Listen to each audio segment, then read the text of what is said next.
40,000 दिले, 30,000 बाकी होते. 70,000 व्यवहार झालता माझा. आणि जो बामन होता तो वेळेवर, तो मंदिरातला पंडित होता, लग्न लावणारा नव्हताच तो. नाविलाज ते वेळेवर कोणी नसल्यामुळे एक लपून चपून असं चोरीने लग्न लावल्यासारखंच केलं. असं का केलं त्या लोकांनी माहित नाही मला. गडबडीत एवढ्या घरीमध्ये नाही. सुचू दिला नाही, काही समजू दिलं नाही. अच्छा.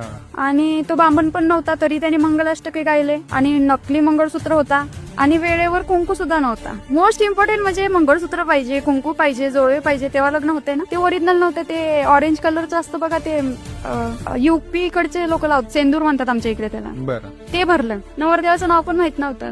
जेव्हा आम्ही रेल्वे स्टेशनवर पोहोचलो, गाडी आली, सगळे जायला लागले. आणि ज्या काकांनी लग्न लावून दिलं त्यांनी मला धरून ठेवलं, हात धरला, जायचं नाही. काय गडबड झाली मला काहीच कळलं नाही. ट्रेन सुटली की त्याच्या मोठ्या भावाचे आणि त्या काकाचे भांडणं झाले. आता मला प्रश्न पडला, याच्यात ट्विस्ट आहे.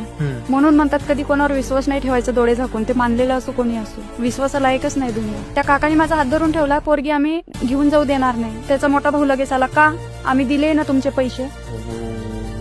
40,000 रुपये दिले होते.